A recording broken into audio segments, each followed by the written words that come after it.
എടോ സുഖാണോ? തനിക്ക് അപ്രതീക്ഷിതമായി ജീവിതത്തിലേക്ക് കടന്നു വന്ന് ഹൃദയത്തിലേക്ക് താമസമാക്കിയ ചില ബന്ധങ്ങളുണ്ട്. ഒരിക്കലും പ്രതീക്ഷിക്കാതെ അവർ നമ്മുടെ ജീവിതത്തിൽ നിന്നും പടിയിറങ്ങിപ്പോയൊരു ദിവസം. രണ്ടുപേരും ഒരുപോലെ തകർന്ന നിമിഷങ്ങൾ എല്ലാം ഓർമ്മകളായി മനസ്സിനെ വരിഞ്ഞു മുറുകുമ്പോൾ വീണ്ടും അവർ അപ്രതീക്ഷിതമായി കണ്ടുമുട്ടുന്ന ആ ദിവസം അവർക്ക് സമ്മാനിക്കാനായി ഹൃദയത്തെ സാക്ഷി നിർത്തി സ്വയം നേടിയെടുത്തൊരു പുഞ്ചിരിയുണ്ട്. ദേഷ്യവും പരാതിയും പരിഭവമില്ലാതെ അവരിന്നും തന്റെ പ്രിയപ്പെട്ടതായി തുടരുന്നു എന്ന സത്യം ഉള്ളിൽ മാത്രം ഒതുക്കി അവർക്കായി നൽകാൻ പറ്റുന്ന ഏറ്റവും വലിയ സമ്മാനം. അങ്ങനെ ഒരു പുഞ്ചിരി അവളുടെ ചുണ്ടിലും ഉണ്ടായിരുന്നു. ആ കോളേജ് വരാന്തയിൽ കൂടെ നടക്കുമ്പോൾ എന്നോ അവന്റെ വിരലിൽ വിരൽ കോർത്ത് നടന്നിരുന്നൊരു കാലം അവളുടെ ഓർമ്മകളിൽ ഓടിയെത്തുന്നുണ്ടായിരുന്നു. അന്നും ഇന്നും ഇനി എന്നും അവയെല്ലാം തനിക്ക് പ്രിയപ്പെട്ടതാണെന്ന് ഓർക്കെ അവളിൽ നേരത്തെ ഒരു പുഞ്ചിരി വിരിഞ്ഞു. വളരെ അടുത്തവനുണ്ടെങ്കിലും ഹൃദയം കൊണ്ട് അവൻ ഇന്ന് തന്നിൽ നിന്ന് ഒരുപാട് അകലെയാണ്. ഒരുപക്ഷെ മനസ്സൊന്ന് ഉറക്കി നിലവിളിച്ചാൽ പോലും കേൾക്കാൻ പറ്റാത്തത്ര അകലെ. എങ്കിലും ഈ നിമിഷങ്ങളെല്ലാം തനിക്ക് പ്രിയപ്പെട്ടതാണ്. മാധു, കാതിൽ വീണ്ടും അവന്റെ ശബ്ദം. ഇവിടെ ഒട്ടും മാറിയിട്ടില്ല അല്ലേ? ഇല്ല, ഈ കാറ്റ് പോലും. അവളുടെ നേരത്തെ സ്വരം. താനിപ്പോൾ എത്ര നാളായി ഇവിടെ? ഇവിടെ വന്നിട്ട് 2 ദിവസമാവുന്നേ ഉള്ളൂ. വയനാടായിരുന്നു. അവിടെ തന്നെയാണ് ജോലി. പേരൻസ്? അവർക്ക് ചേട്ടൻ്റെ കൂടെ ആഫ്രിക്കയിലാണ്. അതാണ് അവർക്ക് ഇഷ്ടം. അവിടെ ചേട്ടൻ എന്താ ചെയ്യുന്നത്? അവിടെ ഒരു ചോക്ലേറ്റ് കമ്പനിയിലാണ്. കുഞ്ഞേട്ടൻ അവിടെ തന്നെയാണ് ബിസിനസ്. താനങ്ങോട്ടൊന്നും പോവാറില്ലേ? അതിനവളൊരു പുഞ്ചിരി മാത്രം തിരികെ സമ്മാനിച്ചു. ആ മനസ്സിൽ തെളിഞ്ഞു വന്നത് വലിയേട്ടനും കുഞ്ഞേട്ടനും കൂട്ടുകാരും ചേർന്ന് തള്ളിച്ചതച്ച ഒരു 23 വയസ്സുകാരൻ്റെ മുഖമാണ്. അവനു വേണ്ടി വീട്ടുകാർക്ക് മുമ്പിൽ കരഞ്ഞു നിലവിളിച്ച ഒരു 20 വയസ്സുകാരി പെണ്ണു. ആ അമ്മയ്ക്ക് മകനെ വിട്ടുകൊടുത്ത് അവന്റെ ജീവന് വേണ്ടി തന്റെ കാല് പിടിച്ച് കരഞ്ഞൊരു പാവ അമ്മയുടെ തകർന്ന മുഖം. ആ അമ്മയ്ക്ക് മകനെ വിട്ടുകൊടുത്ത് അവനോട് തന്നിലേക്ക് ഒരിക്കലും വരുതെന്ന് അപേക്ഷിച്ച് നടന്നു നീങ്ങിയ ആ പെണ്ണ്. പക്ഷേ ഇതൊന്നും അറിയാതെ ഒടുവിൽ ഇങ്ങനെ ഒരു മകൾ തനിക്കില്ലെന്ന് പറഞ്ഞ് പടിയടച്ച് പിണ്ടും വെച്ച വീട്ടുകാർ. അവനെ വിട്ടുകൊടുത്തിട്ടാണ് ഈ മടക്കമെന്ന് ആ വീട്ടുകാരോട് പറയാൻ തോന്നിയില്ല. അവിടുന്ന് ഇറങ്ങി. അവനെ ഒന്ന് പോയി കാണാമെന്ന് തോന്നി. പക്ഷെ അപ്പോഴേക്കും വൈകിപ്പോയിരുന്നു. അവന്റെ വീട്ടുകാർ ചേർന്ന് അവനെ മറ്റെവിടേക്കോ മാറ്റിയിരുന്നു. അല്ലെങ്കിലും ഇനി തന്നെ അന്വേഷിക്കരുതെന്ന് പറഞ്ഞ് അവനോട് യാത്ര പറഞ്ഞ തനിക്ക് വീണ്ടും അവനിലേക്ക് മടങ്ങാൻ എന്ത് യോഗ്യതയാണുള്ളത്? പിന്നീട് എങ്ങോട്ടേക്കുന്നില്ലാതൊരു യാത്ര. തൻ്റെ കൂട്ടുകാരിയുടെ സഹോദരൻ വഴി കിട്ടിയ കുഞ്ഞു ജോലി. ഒരു യുദ്ധമായിരുന്നു. ഒറ്റക്കായി പോയ ജീവിതം ജീവിച്ചു തീർക്കാനുള്ള യുദ്ധം. നീണ്ട 5 വർഷം, പല പല ജോലികൾ. കിട്ടുന്ന ഓരോ നാണയവും കൂട്ടിവെച്ച് പഠിച്ചു. ഭക്ഷണത്തിൻ്റെ മൂല്യം മനസ്സിലാക്കിയ നാളുകളേറെ. ഒറ്റക്കായി പോയൊരു പെൺകുട്ടിയെ ചൂഷണം ചെയ്യാൻ കാത്തുനിന്നവരുടെ കണക്ക് വലിയൊരു പട്ടിക തന്നെ. 5 വർഷത്തിന് ശേഷം ആഗ്രഹിച്ച പോലെ പഠിച്ചൊരു ജോലി സമ്പാദിച്ചപ്പോൾ ആദ്യം നന്ദി പറഞ്ഞ് കൂടെ നിന്ന് തൻ്റെ പ്രിയ സുഹൃത്തിനും സഹോദരമായിരുന്നു. ഈ നാളുകൾക്കിടയിൽ നിന്നും അറിഞ്ഞിരുന്നു സ്നേഹിച്ചിരുന്നവൻ്റെ വിവാഹം. സങ്കടമുണ്ടായിരുന്നു. എത്രയോ നാളുകൾ മുന്നോട്ട് പോയെങ്കിലും മനസ്സായ 20കാരി പെൺകുട്ടിയിൽ ഉടക്കി നിൽക്കുന്നു. പക്ഷെ ആ ഓർമ്മകൾ ഒരിക്കൽ പോലും കണ്ണു നിറക്കാറില്ല ഇപ്പോൾ. ഓർമ്മകളെല്ലാം ഹൃദയത്തിൽ ഭദ്രമായിരുന്നു. അവനിന്ന് മറ്റൊരാളുടെ സ്വന്തമാണെന്ന സത്യം ഹൃദയം പോലും ഉൾക്കൊണ്ട് കഴിഞ്ഞിരുന്നു. ഒരുപാട് പരീക്ഷണങ്ങൾ കടന്നുകൊണ്ടാവാം അതോർക്കുമ്പോൾ കുഞ്ഞൊരു നോവിനപ്പുറം മറ്റൊന്നും തോന്നിയില്ല. പിന്നീട് പുതിയ ജോലിയിൽ മാത്രം ശ്രദ്ധിച്ചു. എന്നും തേടിയെത്തുന്ന കൂട്ടുകാരി കബനിയുടെയും സഹോദരൻ കാളിദാസിന്റെയും ഫോൺ കോൾസ്. അവർ മാത്രമാണ് ഇന്ന് തന്നെ ഓർമ്മിക്കുന്നതെന്ന് തോന്നാറുണ്ട്. ഒരു ദിവസം പോലും ആ വിളി മുടങ്ങാറില്ല. ആ 2 പേര് കൂടെയില്ലായിരുന്നെങ്കിൽ താൻ ഇന്ന് ജീവിക്കുന്നു എന്നത് മിഥ്യ മാത്രമായി ഒതുങ്ങിയേനെ. അതിനിടയിൽ എന്നോ അറിഞ്ഞിരുന്നു കാളി എന്ന കാളിദാസിന്റെ ഉള്ളിൽ മാധു എന്ന മാധുരിയോടുള്ള പ്രണയം. പക്ഷേ ഒരിക്കൽ പോലും ആ പ്രണയം പറഞ്ഞ് തന്നെ ശല്യം ചെയ്തിട്ടില്ല. ആ പ്രണയം താൻ അറിയണമെന്ന് പോലും ഇല്ലായിരുന്നു കാളിക്ക്. അവന്റെ പ്രണയം അവന്റെ മാത്രമാണ് തോന്നിയിട്ടുണ്ട് ചിലപ്പോഴൊക്കെ. എല്ലാം അറിഞ്ഞിട്ടും അറിഞ്ഞതായി നടിച്ചില്ല. അവനൊന്നും പറഞ്ഞില്ല. എല്ലാം കബനിക്കറിയാമെന്നത് താൻ എപ്പോഴും അറിഞ്ഞിരുന്നു. അവളും തന്നോടൊന്നും പറഞ്ഞില്ല. വീണ്ടും 2 വർഷം അപ്രതീക്ഷിതമായാണ് പഴയൊരു സുഹൃത്തിനെ കണ്ടുമുട്ടിയത്. നാട്ടിൽ വന്നിട്ട് 2 ദിവസം മാത്രമേ ആയിട്ടുണ്ടായിരുന്നുള്ളൂ. കബനിക്കൊപ്പം ഷോപ്പിങ്ങിന് ഇറങ്ങിയതാണ്. അവളെ കണ്ടപ്പോൾ എന്തോ പഴയ കോളേജും ആ വരാന്തയും എല്ലാം കാണണമെന്ന് തോന്നി. ആഗ്രഹം പറഞ്ഞപ്പോൾ കബനിക്കും കൂടെ വരണമെന്ന്. 2 പേരും ചേർന്ന് കോളേജിലെത്തി. പണ്ട് നടന്നു നീങ്ങിയ വഴികളിലെ ഓർമ്മകൾ മനസ്സിലേക്ക് കൊണ്ടുവരുമ്പോഴായിരുന്നു പിന്നിൽ നിന്ന് ആ ശബ്ദം. ആദ്യം എന്താണ് തനിക്ക് തോന്നിയത്? ഞെട്ടൽ, അത്ഭുതം, സന്തോഷം, സങ്കടം തോന്നിയോ? അറിയില്ല. തങ്ങൾക്ക് സംസാരിക്കാൻ ഒരു അവസരം തന്നുകൊണ്ട് കബനി മാറി നിന്നു. നമുക്കൊന്ന് നടക്കാണോ എന്ന് ചോദിച്ചപ്പോൾ എതിർത്തൊന്നും പറയാതെ കൂടെ നടന്നു. അറിയാം, സ്വന്തമല്ല, മറ്റൊരാളുടേതാണെന്ന്. ഇന്ന് താനാ 20 വയസ്സുകാരിയും അവനാ 23 വയസ്സുകാരനും അല്ലെന്ന്. പക്ഷേ ഈ നിമിഷം മാത്രം എനിക്ക് വേണം. മറ്റൊന്നും വേണ്ട. ഈ നിമിഷം മാത്രം. അവനെ ഞാൻ ഇന്ന് പ്രണയിക്കുന്നില്ല. ഞാൻ പ്രണയിച്ചത് എൻ്റെ ഓർമ്മകളിലായ 23 വയസ്സുകാരനെയാണ്. എനിക്കവനെ ഇന്നും പ്രണയിക്കാം, എൻ്റെ പ്രണയം അവനെ ശല്യം ചെയ്യാതെ. പക്ഷേ എനിക്കതിനാവില്ല. എന്നും ആ ഓർമ്മകളെ താലോലിക്കാനാണ് എനിക്കിഷ്ടം. അതുമതി, അത്രമാത്രം. എങ്കിലും ഈ കുറച്ച് നിമിഷം എനിക്ക് വേണം. എന്തിനെന്ന് ചോദിക്കരുത്. വെറുതെ ഈ ഒരു നിമിഷം. അവൻ്റെ കസിനൊപ്പം ഇവിടെ എന്തോ ആവശ്യത്തിന് വന്നതാണെന്ന് അവനിൽ നിന്ന് അറിഞ്ഞു. മധു, എങ്കിൽ ശരി, പോട്ടിടോ. ഇടയ്ക്ക് എപ്പോഴെങ്കിലും ഇതുപോലെ കാണാം. ഒരു യാത്ര പറച്ചിൽ. പക്ഷേ ഈ വിടവാങ്ങിൽ തന്നെ വേദനിപ്പിക്കുന്നില്ല. ഒരിക്കൽ കൂടി തിരിഞ്ഞു നോക്കി അവൻ നടന്നകലുമ്പോൾ അവനെന്തോ എന്നോട് പറയാൻ ബാക്കി വെച്ചതുപോലെ. പക്ഷേ അതങ്ങനെ തന്നെ നിലനിൽക്കട്ടെ. ഭൂതകാലത്തെ കീറി മുറിച്ച് ഇരുവരെയും നോവിക്കാൻ എനിക്കാവില്ല. ഒരുപക്ഷെ വീട്ടിൽ നിന്നിറങ്ങി ഞാൻ അവനരികിലേക്ക് എത്തുന്നതിന് മുമ്പ് അവൻ വീട്ടുകാർക്കൊപ്പം പോയില്ലായിരുന്നുവെങ്കിൽ, ഓർമ്മകൾ അവൻ കൂടെ ഉണ്ടായിരുന്നെങ്കിലെന്ന് ചിന്തിക്കുമ്പോൾ തൻ്റെ വീട്ടുകാർ തന്നെ ഇറക്കി വിട്ടില്ലായിരുന്നെങ്കിലെന്ന് കൂടെ ചിന്തിക്കണം. ഒരുപക്ഷെ അങ്ങനെ ആയിരുന്നെങ്കിൽ ഇന്ന് കാണുന്ന ഈ മാധുര്യാവില്ലായിരുന്നു ഉണ്ടാവുക. എല്ലാവരും പറയുന്നത് കേട്ട് അവരുടെ അഭിപ്രായം മാത്രം കേട്ട് ജീവിക്കുന്ന ഒരു പെണ്ണ്, ചുറ്റുപാടുള്ള എല്ലാത്തിനെയും പേടിക്കുന്ന അന്തർമുഖയായ ഒരു പെണ്ണായേനെ. ഇന്ന് ഈ കാണുന്ന മാധുരിക്കുള്ളതും പഴയ മാധുരിക്ക് ഒരിക്കലും സാധിക്കാത്തതുമായ ഒരു കാര്യമുണ്ട്. ആരെയും പേടിക്കാതെ തൻ്റെ അഭിപ്രായം മുഖത്ത് നോക്കി പറയാനുള്ള ശക്തി. അത് പഴയ മാധുരിക്ക് അന്യമായിരുന്നു. ചിന്തകൾക്ക് കടിഞ്ഞാണില്ലെന്ന് പറയുന്നത് ശരിയല്ലേ? ചിന്തിച്ച് എവിടെയോ ചിന്തകൾ കുരുങ്ങിക്കിടക്കുന്നു. ആരോ വിരൽ കോർത്തു പിടിച്ചപ്പോഴാണ് സത്യത്തിൽ യാഥാർത്ഥ്യത്തിലേക്ക് ഞെട്ടി ഉണർന്നത്. താനിപ്പോൾ ഒരു മരച്ചുകൂട്ടിലിരിക്കുകയാണെന്ന് പോലും അറിഞ്ഞത് ഇപ്പോഴാണ്. ഏതോ ലോകത്തായിരുന്നു താൻ. അരികിലിരിക്കുന്നവനെയും അവൻ കോർത്തു പിടിച്ച വിരലുകളെയും ഒരു നിമിഷം നോക്കി. വിയർത്തു കുളിച്ച് കിതച്ചുകൊണ്ടിരിക്കുകയാണവൻ. കാളിദാസ് എവിടെ നിന്നോ ഒരു പുഞ്ചിരി ചുണ്ടിലേക്ക് ഓടിയെത്തി. ശ്യാം പോയോ? കിതപ്പ് മാറിയപ്പോൾ അവിടുന്ന് ചോദ്യമെത്തി. വെറുതെ ഒന്ന് മൂളി. 32 വയസ്സിനപ്പുറം കുശുമ്പ് നിറയുന്നുണ്ട് ആ മുഖത്ത്. എന്തോ ആ കുശുമ്പ് നിറഞ്ഞ മുഖം ഉള്ളിൽ വരച്ചു ചേർക്കാൻ കൊതി തോന്നിപ്പോകുന്നു. ഇനിയും തുറന്നു പറയാത്ത ആ പ്രണയം കേൾക്കാൻ കുസൃതി കാട്ടുന്നു. അവിടെ നിന്നും ഒരു ഗൗരവമുള്ളൊരു മൂളൽ തിരികെ കിട്ടി. ഇത്രയും സമയം ചിന്തകളിൽ കുരുങ്ങിക്കിടന്നവളാണ്. ഇപ്പോൾ ഒരുവന്റെ സാമീപ്യം ഇത്രമേൽ തന്നെ മാറ്റുന്നു. ഇതും പ്രണയമാണോ? അതോ തന്നെ ഞാനാക്കാൻ സഹായിച്ച വ്യക്തിയോടുള്ള കടപ്പാടോ? അറിയില്ല. എങ്കിലും തന്നെ മനസ്സിപ്പോൾ ശാന്തമാണ്. തൊട്ടടുത്ത മരത്തണലിൽ നിന്ന് കവിത വായിക്കായിരുന്ന ആൺകുട്ടിയുടെ വരികൾ കേട്ടിരിക്കുന്ന പെൺകുട്ടിയിൽ ശ്രദ്ധ പാറി വീണു. ആ വരികൾ ലയിച്ചങ്ങനെ ഇരിക്കുമ്പോൾ വീണ്ടും മനസ്സിൽ ഭൂതകാല സ്മരണകൾ. തന്നെ ഓരോ വേദികളിൽ എത്തിക്കാൻ ഓടി നടക്കുന്ന ഒരു 23 വയസ്സുകാരൻ. അവൻ തന്നെ പ്രണയമായിരുന്നു. ഇന്നല്ല, ഇനി ഒരിക്കലും ആവുകയുമില്ല. എല്ലാം ഓർക്കുമ്പോൾ ഇപ്പോൾ മനസ്സ് അത്രയേറെ അസ്വസ്ഥമാവുന്നില്ല. ആ പ്രണയം എന്നെ വേദനിപ്പിക്കുന്നില്ല. ഞാൻ പ്രണയിച്ചിരുന്നു. ഒരുമിക്കാൻ വിധിയില്ലാതെ 2 വഴിക്ക് ആ പ്രണയം വേർപിരിഞ്ഞു. പ്രിയപ്പെട്ടവൻ മറ്റൊരുവൾക്ക് സ്വന്തം. അവനെ കാണാൻ പറ്റാതെ പോയ അവസാന നിമിഷത്തെ ഓർത്തല്ലാതെ ഒരു കാത്തിരിപ്പിന് വേണ്ടി മനസ്സ് വേദനിച്ചിട്ടില്ല. പരാതിയും പരിഭവമില്ലാതെ പ്രിയമുള്ള ഒരാളായി പ്രിയപ്പെട്ടവനായി തന്നെ തുടരും. പക്ഷേ പ്രണയമാവില്ല. ദാരാ, അരികിൽ നിന്ന് കാളിയുടെ ശബ്ദം. പക്ഷേ ഇന്നേ വരെ വിളിച്ചു കേട്ടിട്ടില്ലാത്തൊരു നാമം. അവനെ തന്നെ അത്ഭുതത്തോടെ നോക്കുമ്പോൾ കയ്യിൽ ടവൽ കൊണ്ട് വിയർപ്പൊപ്പി പോക്കറ്റിൽ വെച്ചുകൊണ്ട് തന്നോടെന്തോ പറയാനുള്ള മുന്നൊരുക്കത്തിലായിരുന്നവൻ. ദാരാ ചുറ്റുമൊന്ന് കണ്ണോടിച്ചു. ആ നിമിഷം ഉള്ളിൽ നിറഞ്ഞത് കുസൃതിയായിരുന്നു. തനിക്ക് വേണ്ടി കാത്തിരിക്കുന്നവനെന്ന ഓർമ്മയിൽ ആദ്യമായി കുസൃതി കാണിക്കാൻ തോന്നി. താൻ ചുറ്റും നോക്കുന്ന കണ്ടിട്ടാവാം അവനും നോക്കുന്നുണ്ട്. ചുറ്റും നോക്കിയതിന് പിന്നാലെ കാളിയുടെ ശബ്ദവും എത്തി. എന്താ? ആരെയാ നോക്കുന്നു?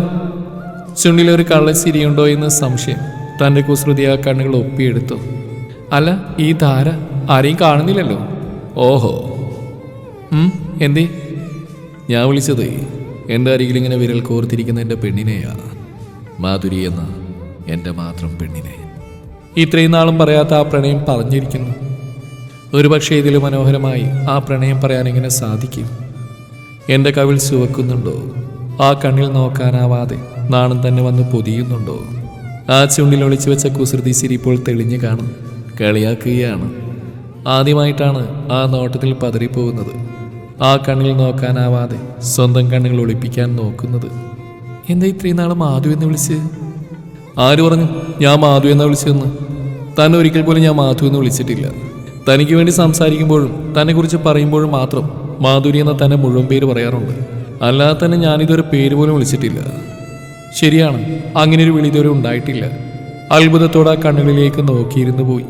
എന്തോ അതിൻ്റെ അടിത്തട്ടിൽ എന്നെ പ്രണയിച്ചുകൊണ്ടിരിക്കുന്നവൻ്റെ പ്രണയം തെളിഞ്ഞുകൊണ്ടിരുന്നു. വീണ്ടും എന്നിൽ ജനിച്ചുകൊണ്ടിരിക്കുന്ന പ്രണയം കണ്ടു. അവന്റെ കണ്ണൊരു മാന്ത്രിക വലയമാണെന്ന് തോന്നി. എന്നെ കുരുക്കിയ വലയം.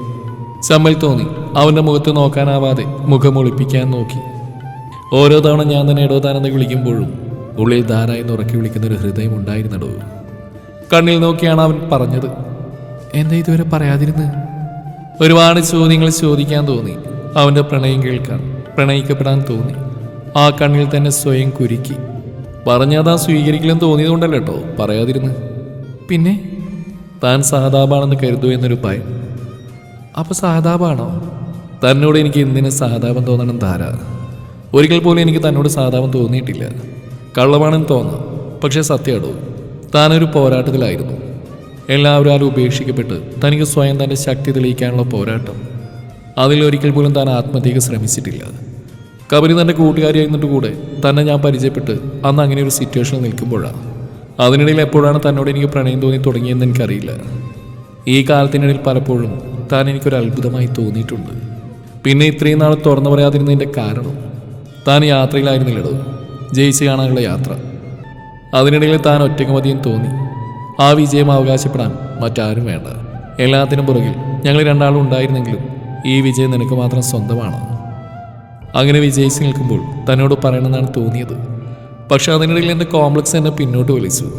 പക്ഷേ ഇപ്പോൾ കമ്പനിയെ വിളിച്ചപ്പോൾ താൻ ശ്യാമിനോട് സംസാരിക്കാൻ പോയിട്ടുള്ള കേട്ടപ്പോൾ ശരിക്കും ഓടുകയായിരുന്നു. അത് പേടിച്ചിട്ടൊന്നുമല്ല. എൻ്റെ മനസ്സിൽ ഇത്രയും നാൾ ഞാൻ ഊഹിച്ചെടുത്തൊരു നിമിഷമുണ്ട്. ആ നിമിഷം തൊട്ടറിയാം. പക്ഷേ ഞാൻ ഇത്തിരി ലേറ്റായി പോയി. എന്തായിരുന്നത്? അത് പിന്നീട് ഒരിക്കൽ പറയാം. ആ കണ്ണിൽ വീണ്ടും കുസൃതി. കുറച്ച് നിമിഷം മൗനമായി കടന്നുപോയി. പക്ഷേ ആ മൗനത്തിലൊരു സുഖമുള്ളതുപോലെ. അതെ ധാരാ, ഇവിടെ ഇനി അധികം സമയം ഇരിക്കണ്ട കേട്ടോ. അതെന്താ? എന്തിനാണ് അവരുടെ സ്വർഗത്തിലെ കട്ടുറുമ്പെന്ന്? പാടോ, നമുക്ക് പോവാം. കുറച്ചു മാറി കൈ കോർത്തിരിക്കുന്നവരെ നോക്കിയാണ് പറഞ്ഞത്. പതുക്കെ കാളി കോർത്ത് പിടിച്ചിരിക്കുന്ന സ്വന്തം വിരലുകളിലേക്ക് നോക്കി. തെള്ളുമിടാതെ ചേർത്ത് പിടിച്ചിട്ടുണ്ട് ഇപ്പോഴും. വാടോ, ഇന്ന് ഈ പിശിക്കെ കൊണ്ട് 2 ബിരിയാണി വാങ്ങിപ്പിച്ചിട്ട് എനിക്ക് വിശ്രമമുള്ളൂ. കയ്യിൽ പിടിച്ച് വലിച്ച് എഴുന്നേൽപ്പിച്ച് നിർത്തി. അതിന് ഞാനിതൊരു ഇയാളെ ഇഷ്ടമാണെന്ന് പറഞ്ഞില്ല കേട്ടോ. കോർത്ത് പിടിച്ച വിരൽ തുമ്പിൽ ഒരിക്കൽ കൂടെ മുറുക്കെ പിടിച്ച് തന്നെ നോക്കി കണ്ണിറുക്കി ചിരിക്കുന്നവനെ നോക്കി നാണത്തോടെ മുഖമൊളിപ്പിച്ചു. ചില ഇഷ്ടങ്ങൾ അങ്ങനെയാണ്. ഒരുപാട് നിമിഷങ്ങളൊന്നും വേണ്ട, ഒരൊറ്റ നിമിഷം മാത്രം മതി. അതുപോലെ ഇഷ്ടം തുറന്ന് പറയണമെന്നില്ല. പറയാതെ തന്നെ മിഴികൾ ആ ഇഷ്ടം കൈമാറിയിട്ടുണ്ടാവും. അയ്യോ, വിരൽ കോർത്ത് പിടിച്ചുകൊണ്ട് തന്നെ കാറിലേക്ക് കയറാൻ പോകുമ്പോഴായിരുന്നു എനിക്കൊരു കാര്യം ഓർമ്മ വന്നു. എന്ത്? ആളും ഞെട്ടിയിട്ടുണ്ട്. അല്ല കബനി. സത്യം പറഞ്ഞാൽ സങ്കടം തോന്നി. അവളെ മറന്നുപോയില്ലോ എന്ന്. ശ്യാമിനെ കണ്ടപ്പോൾ സംസാരിക്കുന്നു പറഞ്ഞ് മാറിയെന്നാണ്. ഇത്രയും സമയമായിട്ടും അവളെ പറ്റി അന്വേഷിച്ചില്ലല്ലോ. തൻ്റെ സങ്കടം മനസ്സിലായിട്ടോ എന്തോ ചെറുചിരിയോടെ കണ്ണി ചിമ്മിക്കാട്ടി കാളി. കബനി വീട്ടിലേക്ക് പോയടോ. കാത്തിരുന്ന് മുഷിഞ്ഞിട്ടുണ്ടാവുമല്ലേ? അല്ലേടോ. പിന്നെ അതിപ്പോ അവളുടെ ഭാഷയിൽ പറഞ്ഞ അവിടെ ഒരേ ഒരു ബുദ്ധിജീവി ആങ്ങൾക്ക് റൊമാൻറ്റിക് ആവാൻ ഒരവസരം നൽകി മാറി തന്ന കുറുമ്പ് നിറഞ്ഞ വാക്കുകൾ. ആദ്യമായി ആ നെഞ്ചിൽ മുഖം ഒളിപ്പിക്കുമ്പോൾ ഇനിയെന്നും ഈ നെഞ്ചിൽ തനിക്ക് മാത്രമായി ഒരിടമുണ്ടെന്ന് ഉറപ്പിക്കുകയായിരുന്നു. റോഡിനപ്പുറം നിന്നിരുന്നൊരുവന്റെ കണ്ണിൽ ഈ കാഴ്ച പതിഞ്ഞു. അത്രയും നേരം അവന് വീർപ്പ് മുട്ടിച്ചിരുന്ന കുറച്ചേറെ ചോദ്യങ്ങൾക്ക് ഉത്തരം കിട്ടിയതുപോലെ ആ ചുണ്ടിൽ ഭംഗിയുള്ള ഒരു പുഞ്ചിരി തെളിഞ്ഞു. ഏട്ടാ പോവാം. ഒരിക്കൽ കൂടെ അവളെ നോക്കിക്കൊണ്ട് ശ്യാം കാറിലേക്ക് കയറി. അലങ്കരിച്ച ആ വേദിയിൽ അവന്റെ വിരലിൽ വിരൽ കോർത്ത് നിൽക്കുമ്പോൾ ലോകത്തിലെ ഈ നിമിഷം ഏറ്റവും കൂടുതൽ സന്തോഷിക്കുന്നത് താനാണെന്ന് തോന്നി. കഴുത്തിൽ പറ്റി ചേർന്ന് കിടക്കുന്ന താലിമാലയും നെറ്റിയിൽ സീമന്തരേഖയിൽ പടർന്ന സിന്ദൂരവും പ്രിയപ്പെട്ടവന്റെ സാമീപ്യവും. അന്നേ ഇഷ്ടം തുറന്നു പറഞ്ഞതിന് ശേഷം പിന്നീട് ഞങ്ങളുടെ നാളുകളായിരുന്നു. ആ 32കാരനെ ഞാനൊരു കൗമാരക്കാരനാക്കി മാറ്റിയ പ്രണയം. മൗനമായി കടന്നു പോകുന്ന നിമിഷങ്ങളെപ്പോലും പ്രണയിച്ച ദിവസങ്ങൾ. ബൂജിക്ക് ഇങ്ങനെയും പ്രണയിക്കാൻ അറിയാമോ എന്ന് ചോദിച്ച് കളിയാക്കുന്ന കബനി സ്വന്തം മകളായി തന്നെ ചേർത്ത് പിടിച്ച അവരുടെ അച്ഛനും അമ്മയും. അല്ല, എൻ്റെ സ്വന്തമാണവർ. ഇന്ന് രാവിലെയായിരുന്നു വിവാഹം. ക്ഷേത്രത്തിൽ വെച്ചൊരു കുഞ്ഞു ചടങ്ങാണ്. വളരെ കുറച്ചു പേരെ ക്ഷണിച്ചുള്ളൂ. ബാക്കി എല്ലാവരെയും റിസപ്ഷനിൽ ക്ഷണിച്ച് ഞെട്ടിക്കാമെന്ന് പറഞ്ഞ് ആ ചടങ്ങ് ചുരുക്കിയത് ഞങ്ങൾ രണ്ടാളും തന്നെയാണ്. തന്നോട് പറയാതെ ഞാൻ 3 പേരെ കൂടി ക്ഷണിച്ചിരുന്നു. അരികിൽ നിൽക്കുന്നവന്റെ ശബ്ദം ചിന്തകളിൽ നിന്ന് പുറത്തേക്ക് കൊണ്ടുവന്നു. ആരെ? ആ മുഖത്തേക്ക് സൂക്ഷിച്ചു നോക്കി. എങ്ങോട്ടോ നോട്ടമിട്ട് നിൽക്കുകയാണ്. നോട്ടം പിന്തുടർന്നും അരികിലേക്ക് വരുന്നവരെ കണ്ടൊന്ന് ഞെട്ടി. അവരിൽ നിന്ന് നോട്ടം മാറ്റി അരികിൽ നിൽക്കുന്നവരെ നോക്കിയതും ആ കണ്ണുകൾ തന്നിലാണ്. പക്ഷെ ആ മുഖത്ത് ഗൗരവമുണ്ട്. താൻ ഈ നിമിഷം എങ്ങനെ എടുക്കുമെന്നൊരു ആകാംക്ഷയും. പതിയാവനിൽ നിന്ന് നോട്ടം മാറ്റി വേദിയിലേക്ക് കയറി വരുന്നവരെ നോക്കിയൊന്ന് പുഞ്ചിരിച്ചു. എൻ്റെ പുഞ്ചിരി അരികിൽ നിൽക്കുന്നവരും പടർന്നിട്ടുണ്ടാവുമെന്നറിയാം. അച്ഛൻ, അമ്മ, കുഞ്ഞേട്ടൻ, ഒരാൾ മാത്രമില്ല, വലിയേട്ടൻ. മടിച്ചു വേദിയിലേക്ക് അവർ മൂവരും കയറി വന്നു. അവരെ നോക്കി ഞാനൊന്ന് ചിരിച്ചു. ആ ചിരിയിൽ അല്പം പോലും ദേഷ്യമുണ്ടായിരുന്നില്ല. ദേഷ്യമോ പിണക്കമോ പരിഭവമോ ഒന്നും അവരോട് തോന്നിയില്ല. അല്ലെങ്കിലും നമ്മൾക്ക് അത്രമേൽ പ്രിയപ്പെട്ടവരോടല്ലേ പരിഭവവും പിണക്കവും ഒക്കെ തോന്നും. കാതിലാ നിമിഷം എന്തൊക്കെയോ ശബ്ദങ്ങൾ മുഴങ്ങി കേൾക്കുന്ന പോലെ. പെൺകുട്ടിയായ അടക്കം ഒതുക്കവും വേണം. വീടിന്റെ പുറത്ത് പെണ്ണിന്റെ ശബ്ദം ഉയരരുത്. നീ ഒരു പെണ്ണല്ലേ, അവനൊരാണാ. അതുപോലെയാണ് നീ. ഇതുപോലെയുള്ള ഡ്രസ്സാണ് ഇട്ടിട്ട് പോകുന്നത്. ഉള്ള നേരത്തെ അടുക്കളയിൽ വന്നെന്തെങ്കിലും സഹായിച്ചൂടെ? നാളെ ഒരു വീട്ടിൽ കയറി ചെല്ലേണ്ടതാ. അല്ലെങ്കിലും പെൺപിള്ളേർ അധികം പഠിച്ചിട്ടൊന്നും കാര്യമില്ല. അങ്ങനെ പഠിക്കാനാണെങ്കിൽ കെട്ടുന്നവൻ പഠിപ്പിക്കട്ടെ. നാട്ടുകാരെ പേടിക്കണം. അവരെന്തു പറയും നമ്മളെ കുറിച്ച്? അതുകൊണ്ട് അടങ്ങി ഒതുങ്ങി ജീവിച്ചോളണം. കൊന്നുകളി നിന്നെ. കുറച്ചു ദിവസം പട്ടിണിക്കട്ടെ, എന്നാലും അഹങ്കാരം തീരൂ. പാടിക്കാൻ വേണ്ടിയിട്ട് പ്രേമിക്കാൻ പോയിരിക്കുന്നു. ഇനി ഞാനിങ്ങനെ നാട്ടുകാരുടെ മുഖത്ത് നോക്കി ഈശ്വരാ, ഈ പാടി ചവിട്ടരുത്, ഇറങ്ങി പൊക്കോളണം. ഇനി ഇങ്ങനൊരു മകൾ ഞങ്ങൾക്കില്ല. ചത്തു. ഇനി ഞങ്ങൾക്ക് മുമ്പിൽ കണ്ടുപോകരുത്. വീണ്ടും ഓരോ വാക്ക്. ഒടുവിൽ വൈകിട്ട് ഇനി എങ്ങോട്ട് പോകുമെന്ന് പേടിച്ച് കരഞ്ഞുകൊണ്ട് നടന്ന ഒരു പെൺകുട്ടിയുടെ രൂപവും. ധാരാ ഏതോ പേടി സ്വപ്നത്തിൽ എന്ന പോലെ ഞെട്ടിയുണർന്നു. പതിയെ തന്നെ നോക്കി നിൽക്കുന്നവനൊരു പുഞ്ചിരി സമ്മാനിച്ചുകൊണ്ട് മുന്നിൽ വന്ന് നിൽക്കുന്ന 3 പേരെ നോക്കി. അവരെ നോക്കി ആത്മാർത്ഥമായി തന്നെ ചിരിച്ചു. കോർത്തു പിടിച്ചിരിക്കുന്ന വിരലുകൾ മുറുകിയപ്പോൾ എനിക്ക് ഇഷ്ടമായില്ലേ എന്നൊരു പേടി കാളിക്കൊണ്ടെന്ന് തോന്നി.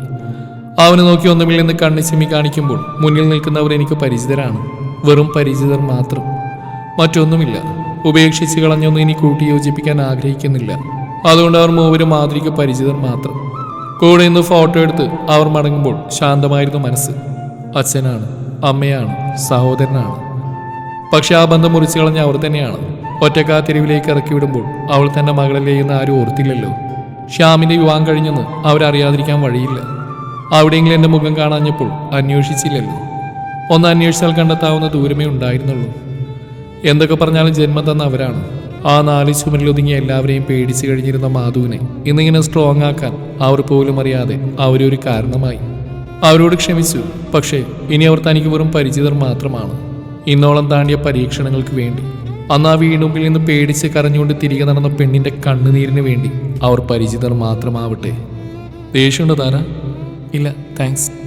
ഇങ്ങനെ എന്നാലേ ഫോട്ടോ രസിലെന്ന് പറഞ്ഞ് കമ്പനി നിങ്ങളെ കൊണ്ട് ഒറ്റയ്ക്ക് നിർത്തി ഫോട്ടോ എടുപ്പിക്കും. അതുകൊണ്ട് ശരിക്കും ചിരിച്ചു നിൽക്കുക മനുഷ്യ. പരസ്പരം നോക്കിയൊന്ന് വിളിച്ചുകൊണ്ട് ഇരുവരും ഫോട്ടോ ഒക്കെ പോസ് ചെയ്തു. വേദിലേക്ക് കയറി വരുന്ന ശ്യാമിനെയും വൈഫ് അഞ്ജലിയെയും നോക്കി നിറപുഞ്ചിരിയോടെ നിൽക്കുന്നവളെ കാളി നോക്കി നിന്നു. അവളുടെ ചുണ്ടിൽ വിരിഞ്ഞ ആ പുഞ്ചിരിയും അത്രയും മനോഹരമായിരുന്നു. ഹായ്, എന്താണ് ലേറ്റായത്?